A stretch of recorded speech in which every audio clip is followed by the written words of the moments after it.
Hey hi hello నమస్తే, welcome back to మళ్ళీ ఒక కొత్త వీడియో. ఆల్మోస్ట్ అందరూ ఐపీఎల్ చూస్తూనే ఉంటారు. అయితే ఐపీఎల్ చూస్తున్నప్పుడు ఎప్పుడైనా ఇది మీరు గమనించారా?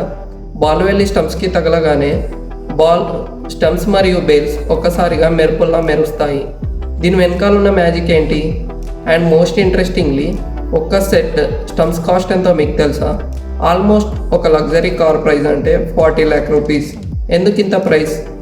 ఈ వీడియోలో మనం దీని గురించి క్లియర్గా తెలుసుకుందాం. Let's get in to the video.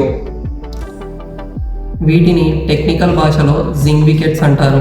వీటికి అంత స్పెషాలిటీ ఏంటి అంటే వీటిలో హైటెక్ మైక్రో ప్రాసెసర్స్ మరియు సెన్సార్స్ ఉంటాయి. ఈ సెన్సార్స్ ఎంత పవర్ఫుల్ అంటే బాల్ వెళ్ళి స్టంప్స్కి తగలగానే స్టంప్స్ నుంచి బేల్స్ 1/1000th ఆఫ్ సెకండ్లో కదిలినా సరే ఇవి గుర్తిస్తాయి. అంటే ఎంత పవర్ఫుల్లో మీరే అర్థం చేసుకోండి. మరియు ఈ 40 లక్షల రూపాయలు ఉండడానికి గల మెయిన్ రీజన్ వీటి డ్యూరబిలిటీ.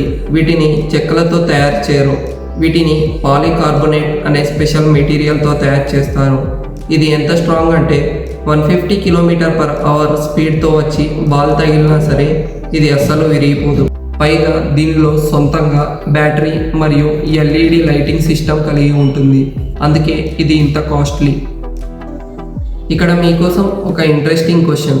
ఇంత కాస్ట్లీ అయినా 40 లక్షల రూపాయల స్టంప్స్ని కూడా ఎవరో ఒకరు విరగొట్టే ఉంటారు. మీలో ఎవరికైనా ఐడియా ఉందా? ఐపీఎల్ హిస్టరీలోనే ఈ కాస్ట్లీ స్టంప్స్ని తన బౌలింగ్తో ముక్కలు ముక్కలుగా చేసిన ప్లేయర్ ఎవరో మీకు తెలుసా? ఆయన ఎవరో కాదు, పంజాబ్ కింగ్స్ తరఫున ఆడిన హర్షదీప్ సింగ్. ఒకే మ్యాచ్లో 2 సార్లు ఆ స్టంప్స్ని విరగొట్టి తన టీమ్ ఓనర్కి కోట్లల్లో ఖర్చు పెట్టించాడు. సో ఇది ఫ్రెండ్స్, ఐపీఎల్ స్టంప్స్ వెనుకున్న అసలు సీక్రెట్. క్రికెట్లో మీకు నచ్చిన బౌలర్ ఎవరో కింద కామెంట్ సెక్షన్లో కామెంట్ చేయండి. అలాగే మన వీడియో నచ్చినట్లయితే తెలుగు ఫ్యాక్ట్స్ ప్రమోట్ ఛానల్ని ఇప్పుడే సబ్స్క్రైబ్ చేయండి. See you in the next video. Signing off. Bye.